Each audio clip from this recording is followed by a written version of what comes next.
자, 여러분, 실론 12-2 강의 시작하도록 하겠습니다. 자, 강의 아까 하던 거 계속해서 화면 공유를 하겠습니다.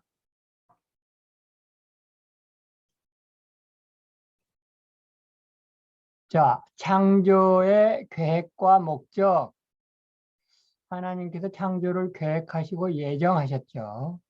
이제 그리고 그것을 실행을 이제 창조로부터 시작을 하셨는데 그 창조의 목적이 무엇인가? 라고 하는 부분에 대한 그 박경영 박사의 진술입니다.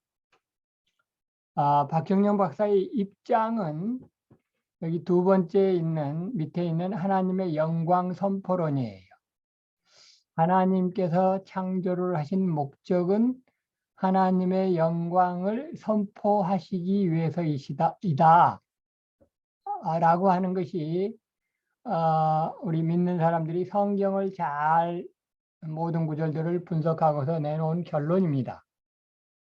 그런데 우리 기독교인들이 아닌 일반 철학자들이나 일반 학자들의 경우에는 그 인간이 있게 된 목적은 뭐냐?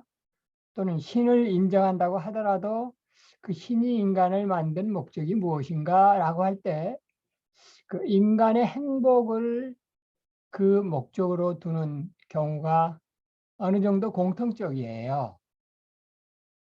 그러니까 여러분 잘 아시는 고대 그리스의 철학자들이 그 행복 얘기를 많이 해요. 특별히 그 행복 얘기를 많이 하는 사람이 이제 아리스토텔레스인데 그 인간의 행복, 인생의 행복 그것을 굉장히 중시하면서 그 신을 인정하면서 인간의 행복을 얘기를 한단 말이죠. 그 맥락은 그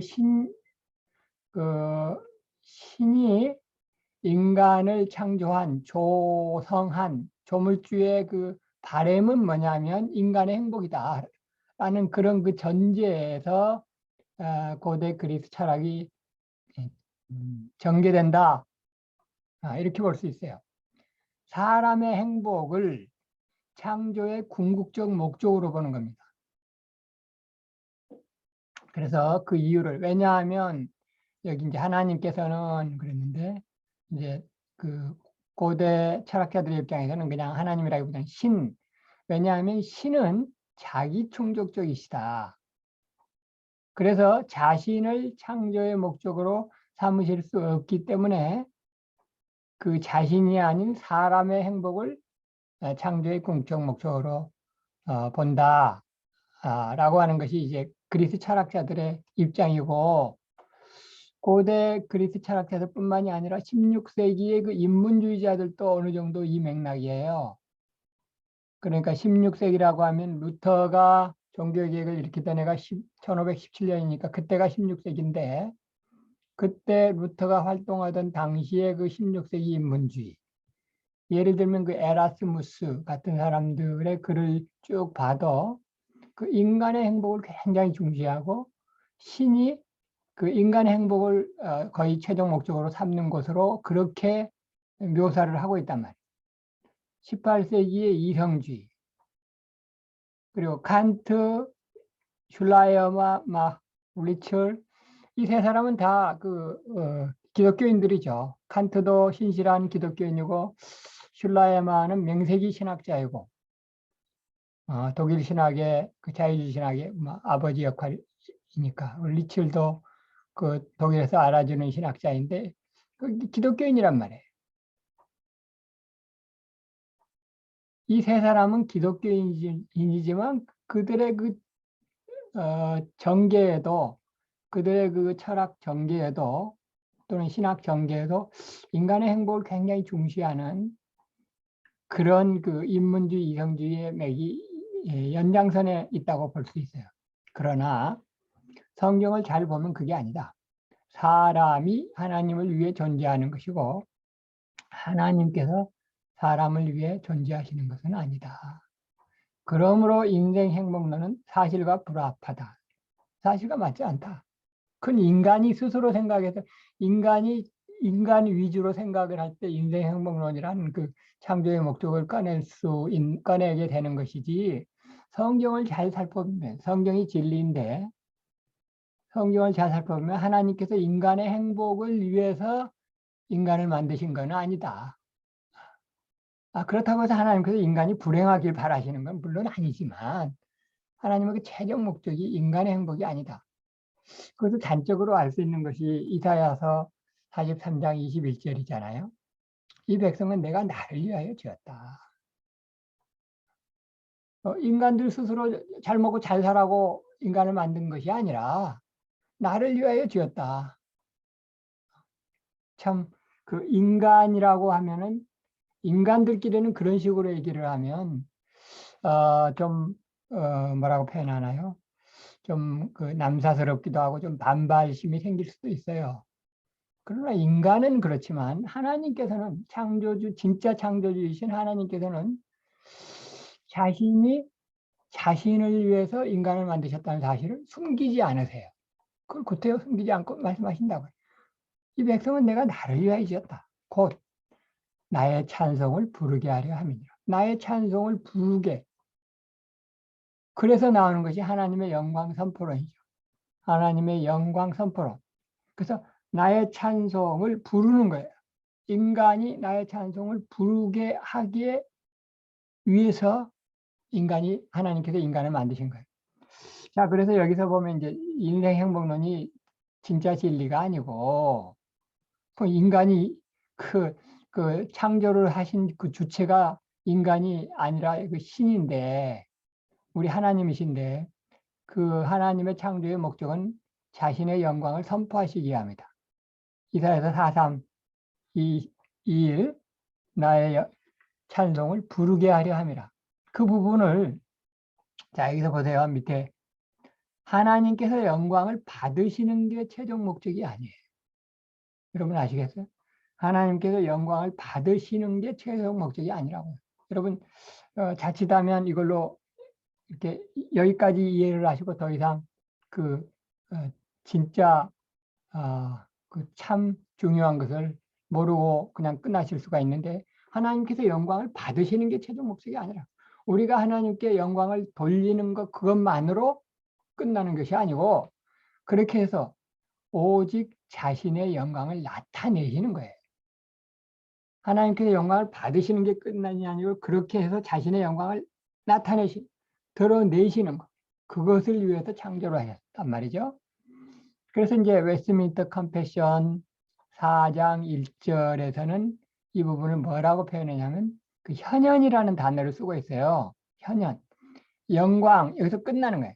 끝나는 게 아니고 그 영광의 현현. 자, 한번 보십시다.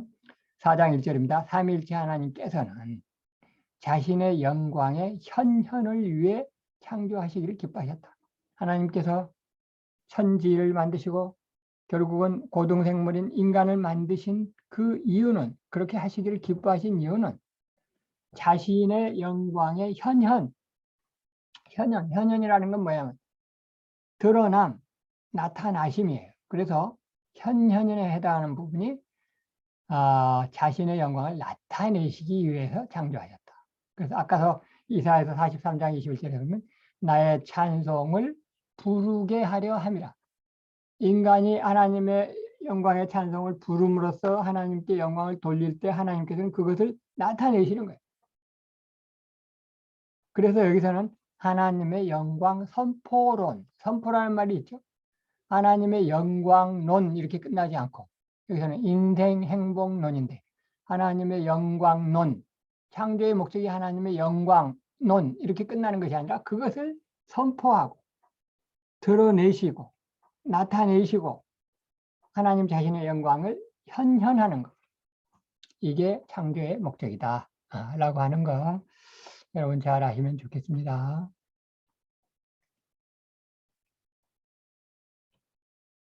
세계의 기원에 관한 이론들, 세계가 어떻게 해서 생겼느냐라고 하는 것을 그 성경에 있는 내용만 우리가 알 것이 아니라 성경 외에서 뭐라고 얘기하는가, 이제 지금 그 여기 있는 세 가지가 있는데 이원론, 유출론, 우주영혼설.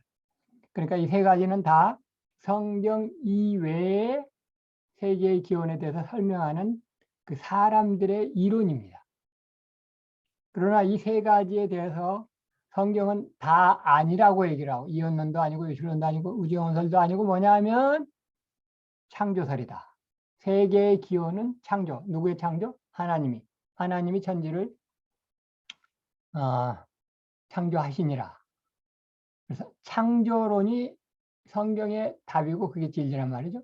근데 세상 사람들이 얘기하는 것 중에 세 가지만 꼽아봤는데 잠깐씩 설명을 한번 해보도록 하십시다. 가장 짧은 설명으로 되어 있는 것부터 먼저 할까요? 우주 영혼설. 우주가 영원하다 라고 하는 것을 말하는 과학자들은 과학자들인데 이렇게 말하는 과학자들은 엉터리 과학자들이죠. 우주가 영원하다. 그 얘기는 창조된 게 아니다라는 거예요. 뭐 신이라는 존재가 뭐 있을 수도 있고 없을 수도 있는데 우주가 처음부터 영원하다. 그러니까 우주가 만들어졌다. 우주가 누군가에 의해서 신에 의해서 창조되었다라고 하는 것을 부인하면서 그 신을 믿지 않는 거죠. 그러면서 우주가 처음부터 있었다. 처음부터 있었다. 라고 하는 것은 과학자들 중에서도 말하자면 불신 과학자들 중에서도 여러 가지 이론이 있겠는데 예를 들면 이제 빅뱅이라든가 뭐 이런 것들도 받아들이지 않고 그저 뭐 처음부터 있었다라고 하는 거예요. 이 우주 영혼설의 맥락과 같지만 이제 약간 다른 맥락이 하나님과 물질이 함께 영원하다. 하나님과 물질이 함께 영원하다. 그러니까 우주는 이제 물질이라고 본단 말이죠. 그러니까 여기는 우주의 영혼설, 맨 끝에 우주의 영혼설은 그 하나님의 존재를 생각하지 않아요. 그러니까 우주가 영원하다. 하나님에 대해서는 언급을 안 해. 그런데 이원론은 뭐냐면 하나님을 언급은 해. 하나님은 언급을 하지만 하나님이 하여튼 하나님의 그 역사하심이라든가 이런 거를 부인하지는 않지만 그 우주, 하늘과 땅, 물질도 있다라고 하는 거니까 창조론은 아닌 거죠. 그래서 이원론이에요. 이원론이란 두 가지 근본이 되는 하나의 원리가 별도로 있어서 하나님도 영원하고 물질도 영원하고 예를 들면 우주도 영원하고 그 창조론은 아닌 거죠. 이게 이제 이원론이에요. 근데 이제 이원론 중에는 그 마니교가 얘기하는 또 이원론이 있는데 같은 맥락이지만 약간 뉘앙스가 다른데 그 마니교 아시죠? 어거스틴 시대 때 어거스틴이 잠깐 빠졌던 그 마니교라고 하는 이단은 무엇과 뭐가 영원하다고 하면 선과 악이 영원하다. 선도 영원하고 악도 영원하다. 라고 하는 이원론이 마니교인데 그냥 일반적인 이원론은 하나님도 영원하고 물질도 영원하고 그래서 이 이론에 의하면 하나님이 창조주가 될 수가 없죠. 창조론을 부인하고 하나님도 영원하고 물질도 영원한데 그럼 하나님께서 하신 일은 뭐냐? 세계의 세공자, 일종의 조물주. 그 있는 물질 가지고 어떻게 주물럭주물럭 해가지고 세계를 이렇게 하여튼 있게 하시고 진행케 하셨다. 세계의 세공자일 뿐이에요. 그 진정한 의미의 창조주가 아닌 거죠. 그렇게 될 경우에 마니교의 이원론도 마찬가지지만 선이 악을 이길 보증이 없게 돼요. 악도 처음부터 있어왔고 선도 처음부터 있어왔다. 그러면 맨 끝에 가서 결국은 인류의 종말에 가서 선이 악을 이기라는 보장이 없는 거죠. 이런 그 이론들이 있다. 이제 참고로 여기에서 그 하나님을 빼고 물질만 영원해. 그러니까 우주의 영원성을 말하는 것도 어느 정도 하나님 얘기하지 않으면서 물질만 영원하다고 말하는 건데, 이제 물질만 얘기할 때는, 하나님은 얘기하지 않고 물질만 얘기할 때는 그 유물론이 되는 거예요. 그래서 이제 그 공산주의, 칼마르크스의 유물론, 그럼 유물론이라고 하는 거는 이원론을 생각을 하시면 하나님 영원하시고 물질 영원하신데 그 유물론은 하나님을 빼버리고, 그러니까 이제 하나님을 완전히 모든 신이라는 존재들은 다 부인하는 거예요. 그리고 오직 물질만. 그러니까 이원론이 아니라 하나님은 영원하지 않고 하나님의 존재 자체를 부인하는 거예요. 이원론은 하나님의 존재 자체를 부인하지는 않아. 근데 유물론은 이제 공산주의에서 얘기하는 유물론은 물질만 영원하다. 그 유라고 하는 건 오직 이런 뜻이거든요. 물질만 영원하다 그러면 그게 유물론이에요. 자, 여기서 이제 유출론이라는 건 뭐냐? 유출론이라고 하는 거는 하나님의 존재를 믿긴 믿어요. 그런데 유출론은 뭐냐면 하나님의 존재가 필연적으로 유출한다. 하나님의 존재가 필연적으로 유출해서 세계가 생겨났다. 이제 이 얘기는 무슨 얘기냐면 그 다분히 그 신플라톤주의에서 하는 얘기 부분인데, 이 신플라톤주의에서 뭐라고 얘기를 하냐면 그 하나님이라고 하는 그 일자라고 하는 그 하나님 그이 존재하세요. 근데 그 존재가 하나님이 말이죠. 그 신적 존재가 그 풍성해서 넘친대요. 하나님 존재 자체가 넘쳐서 그 신과도 같은 그 넘쳐나는 그 넘침이 있어요. 그게 유출이라는 거예요. 흘러.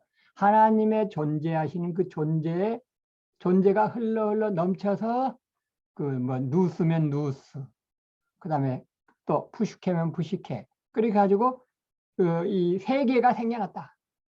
이 세계가 생겨난 것은 하나님의 존재가 흘러 넘쳐서 누스라고 하는 영이 생겨났고, 그 다음에 세계 혼 생겨났고, 또 그 다음에 구체적인 물질에 해당하는 세계가 생겨났다. 라고 하는 것이 이제 신플라톤주의, 플로티누스라고 하는 신플라톤주의의 그 유출론인데, 여기서 이제 필연적이라는 얘기는 뭐냐면 하나님께서 그 창조하시기를 기뻐하셔서 창조하신 게 아닌 게 돼요. 무슨 차이인지를 여러분 잘 봐보세요. 하나님, 우리 기독교의 하나님의 그 창조론을 믿는 그 입장은 뭐냐면 하나님께서 창조하시기를 기뻐하세요. 그러니까 창조를 하시고 나서 보시기에 좋았더라 그러셨잖아요. 하나님의 의지가 중요해. 하나님의 의지로 기뻐하셔서 이 우주를, 하늘과 땅을 만드신 것, 그게 하나님의 의지로 만든 건데, 그 하나님께서 만들겠다고 하는 어떤 마음을 잡수시고 그것을 하신 게 창조란 말이죠. 그게 창조론이에요. 근데 유출론이라는 건 뭐냐면 하나님께서 그 창조하시기를 기뻐하신 게 아니라 하나님의 뜻대로 내가 의지를 가지고 창조를 해야지 라고 하는 그런 그 목적이 방향성이 있지 않았는데도 불구하고 하나님 자신이 그냥 흘러 넘쳐서 하나님께서 원하고 자시고 할 것 없이 그냥 그 하나님의 존재가 넘치는 거예요. 넘쳐가지고 누스로, 영으로, 또 푸슈케로, 그 다음에 구체적인 그 물질에 해당하는 세계가 생겨났다. 이게 유출론이라는 거예요. 그러니까 하나님의 의지대로, 하나님의 뜻대로 생겨나는 것이 그 하나님의 의지대로인데, 하나님의 의대로가 아니고 그냥 필연적으로 이 세계가 그렇게 생겨났다는 거예요. 그러나 이건 잘못된 그 입장인 거죠. 잘못된 철학인 거고, 기독교가 될 수도 없는 거고. 참고로 성부, 성자, 성령 삼위일체 하나님의 경우에는 필연적이에요. 필연적, 이제 이때는 유출이라고 하지 않고 필연적으로 나심. 성자께서 나셨다고 하는데 성자께서 나심은 필연적이고 본성적인 거예요. 삼위일체 내부에서 성부, 성자, 성령의 관계는 필연적이에요. 필연적 나심이고 필연적 나오심이에요. 그러나 이 세계, 하늘과 땅은 그 하나님의 그 뜻과 그 상관이 없이 그냥 하나님의 존재가 필연적으로 넘치고 생기는, 그렇게 얘기하는 그게 유출론인데, 그거는 아닌데도 그렇게 얘기하는 거, 이게 이제 유출론이죠. 그러니까 창조론하고 다른 거예요. 그리고 이제 수리아 영지주의자들, 그러니까 이제 그 초대교회 당시로 얘기하면 수리아 영지주의자들, 그리고 이제 이것이 신플라톤주의하고 결국 연계가 돼요. 플라톤 이후에 신플라톤주의자들. 여기 박경영 박사의 설명에 의하면 수리아 연기자들 일종의 범신론이다. 세계의 모든 부분에 하나님의 존재가 흘러넘쳐 가지고 그 세계가 결국은 하나님이에요. 하나님 자신이. 그러니까 피조물 개념이 아니라 하나님의 존재가 넘쳐. 그러니까 피조물 개념이 아니고 이 세계가 결국 신이 되는 거죠. 그래서 범신론이 되는 거고, 이렇게 될 경우에는 하나님의 주권을 박탈한다. 왜 하나님의 주권을 박탈한다고 하는지 여러분 이해가 되세요? 하나님께서 의지로 하나님의 뜻을 하나님께서 기뻐하셔서 뭔가를 창조하신 것이 아니라 하나님께서 기뻐하시고 자시고가 없이 그냥 하나님 존재가 그냥 흘러넘쳐 버린다고 얘기하는, 그게 이제 유출론이라는 거예요. 그러니까 하나님의 주권이 박탈되는 거예요. 하나님의 의지와 상관없이 이 세상이 생겨났다고 하는 거니까. 생겨났다는 거예요, 유출론. 흘러 넘쳐서 생겨났다. 이게 이제 유출론인데, 이런 이론들은 다 잘못된 이론이다. 이원론, 유출론, 우주론. 여기에 이제 과학자들이 뭐 빅뱅 이론, 어떤 큰 그 우주에 폭발이 있어가지고 지구가 생겨났다.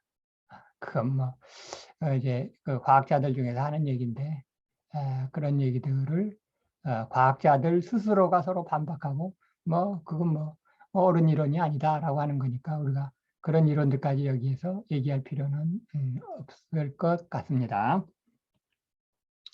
그래서 창세기 1장이 가르치는 것, 창세기 1장이 가르치는 것, 이것도 이제 박경영 박사의 그 정리죠. 자, 세계는 본래 하나님의 창조적 활동에서 나왔다. 그러니까 창조론인 거죠. 우리는 창조론을 믿어요. 하나님 한 분만이 세계의 창조주이시다. 다른 신은 우리는 믿지 않아요. 하나님은 창조에서 자신을 영원한 하나님으로 계시하셨다. 그리고 인류는 하나님의 형상으로 창조되었다. 창세기 1장의 끝부분에 가서 인류 얘기가 나오고, 또 창세기 2장에도 인류 얘기가 나오죠. 창세기 1장에서 이제 그 아담 창조 얘기가 나오면서 2장에서 더 그 아담 창조의 구체적인 얘기가 나온단 말이죠. 그리고 이제 창세기 1장 이후에 인류 타락의 보도는 그 원죄가 이렇게 해서 생겼다. 그리고 그래서 구속이 필요하다. 예수 그리스도의 구속이 필요한 이유를 결국 창세기가 가르쳐 주는 건데, 그 기초가 창세기 1장이 되는 것이죠.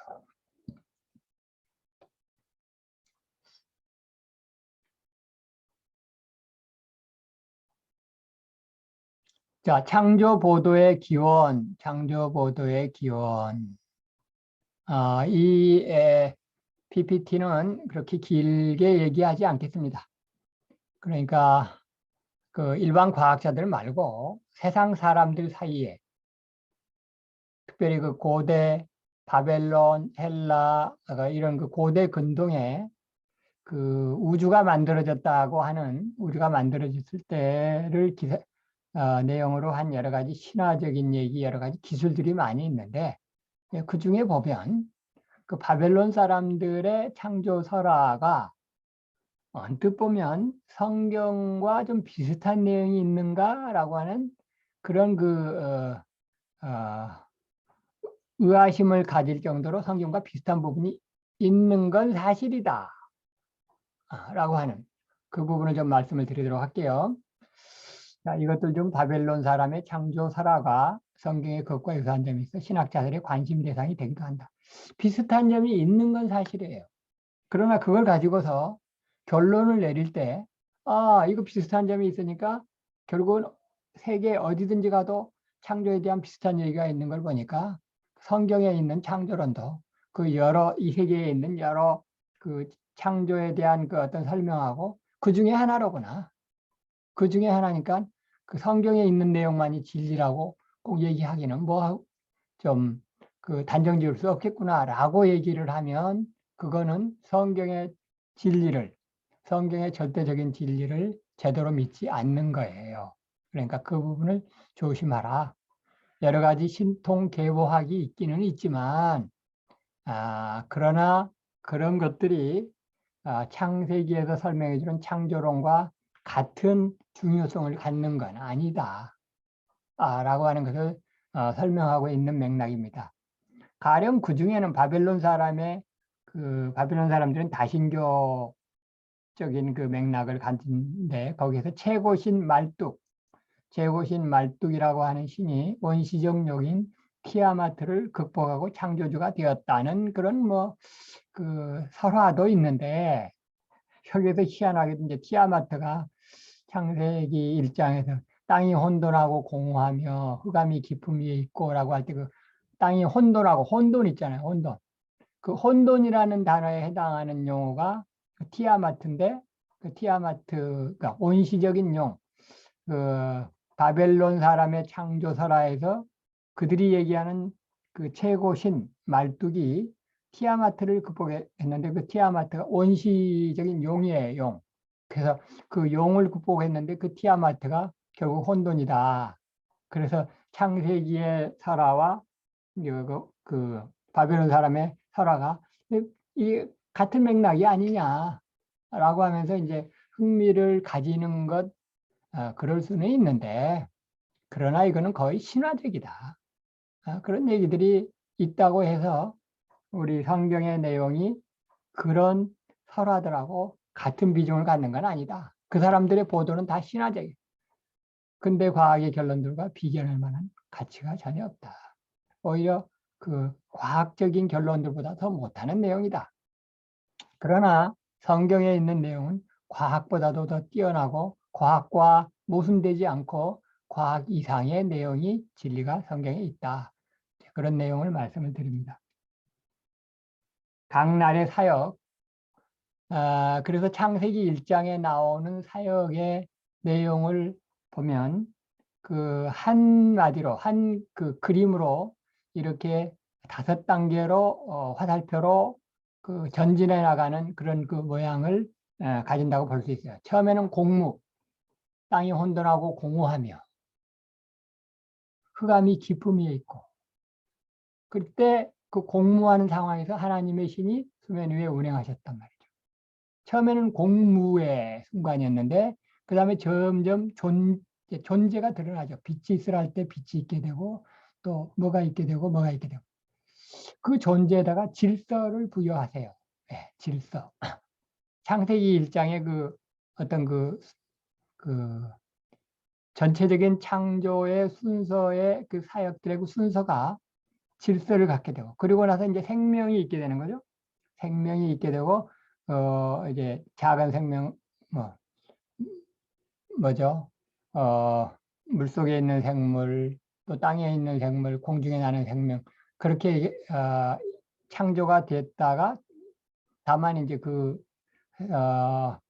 생명들은 종류대로 창조되었다. 종류대로라고 하는 말씀이 중요하고요. 그리고 이제 고등생명, 그 생명의 중에 그 하이라이트인 고등생명, 결국 사람이 창조되는. 그래서 각 날의 사역의 순서가 처음에는 아무것도 없이 땅이 혼돈하고 공허했는데 존재를 갖게 되고 거기에 질서가 부여됐고 생명, 고등생명의 순서로 향상 전진한 것이다. 여기다 이제 진화론을 하는 말은 안 써요. 오해의 소지가 있으니까. 이렇게 각 날의 사역이 향상 전진했다. 이때 사람의 창조가 창조의 절정이다. 사람의 창조가 창조의 절정이다. 라고 하는 얘기를 하고 있고요. 그 다음에 이제 창세기 1장과 창세기 2장이 그 하나의 관계 문제인데, 창세기 1장에서도 인간의 창조로서 창세기 1장이 끝났는데, 창세기 2장은 인간의 창조를 다시 설명하면서 그때부터 시작을 해서 이제 인간 역사가 시작되는 그런 의미에서 이제 2장이 시작되는 거죠. 그래서 창세기 1장과 2장의 관계를 이제 구약적으로 여러 가지 설명을 뭐 이런 저런 뭐 제 목소리 어떻고 뭐 이런저런 설명들을 할 수 있고 이제 그 중에 또 이제 학자들의 입장이 이제 다르게 설명될 수도 있겠습니다만 이제 우리 조직신학적으로 설명을 할 때 이렇게 설명을 합니다. 창세기 1장은 우주 창조에 대한 일반적인 보도, 전반적으로 창조가 이렇게 날별로 이렇게 됐다라고 하는 일반적인 보도가 있는데 그 맨 끝에 사람 창조가 절정을 이루고 있단 말이에요. 그런데 2장에서는 아담의 창조 얘기를 다시 한번 얘기를 하면서 그 인간 역사의 시작으로서의 아담 창조 얘기가 나오는데 좀 더 구체적으로 나와요. 그리고 그 연결고리가 2장 4절인데 2장 4절에 뭐라 하니?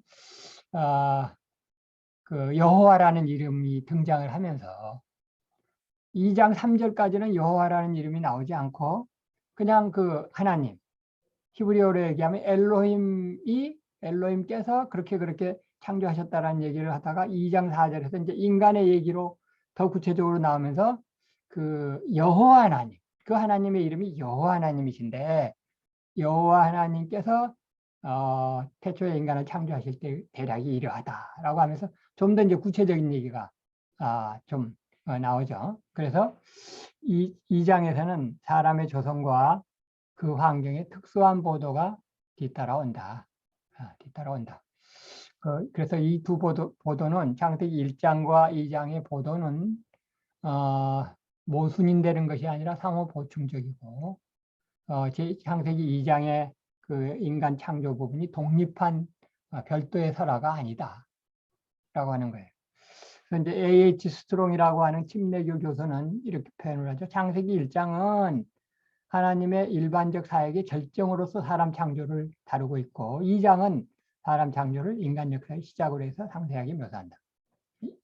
A.H. 스트롱의 이 얘기는 우리가 긍정적으로 받아들여요. 그런데 이제 마지막으로 유신진화론이라는 얘기를 좀 여러분들에게 소개를 드리면서 여기서 유신진화론을 좀 좋게 보는 사람이 A.H. 스트롱인데 우리 개혁주의에서는 유신진화론을 좋게 보지 않습니다. 자, 다시 한번 얘기합니다. 여기 앞에서 A.H. 스트롱 이름이 강하네요. 그 A.H. 스트롱이라고 하는 침례교 그 교수가 이 창세기 1장과 2장에 대한 관계를 얘기한 이 부분은 옳아요. 이 진술은. 그런데 이 마지막 PPT에서 A.H. 스트롱 그리고 또 제임스 오르라고 하는 사람이 좋게 보는 유신진화론이라고 하는 것은 그 좋은 입장이 아니다. 라고 하는 설명을 하도록 하겠습니다. 짧게 얘기를 하겠는데 유신진화론이라는 게 있어요. 그러니까 유신론은 유신론인데 거기에다가 진화라고 한 과학자들이 얘기하는 진화론을 부정하지 않으면서 유신론, 기독교 하나님을 얘기한단 말이죠. 그러니까 언뜻 보면 좋은 것 같잖아요. 근데 사실은 좋은 게 아니라. 자, 여기 보세요. 진화를 하나님이 사용하신 방법으로 보면 하나님도 인정하고 진화론도 인정을 해요. 그러나 우리 기독교는 진화를 인정하지 않습니다. 근데 이 사람들은 A.H. 스트롱은 말이죠. 하나님께서 진화라고 하는 방법을 통해서 창조를 하셨다는 거예요. 그래서 창조교리와 진화론을 조화하려는 입장인데 그래서 여기 이제 설명이 있는데 그러나 이것은 유신론도 아니고 자연론도 아니다. 유신론도 아니고 진화론도 아니고 이것도 아니고 저것도 아니에요. 왜 그런가? 이 사람들은 유신진화론의 입장은 성경하고 과학하고 둘 다를 조화시키려고 하는데 어느 시점에 가서는 조화가 안 되는 부분이 있어요.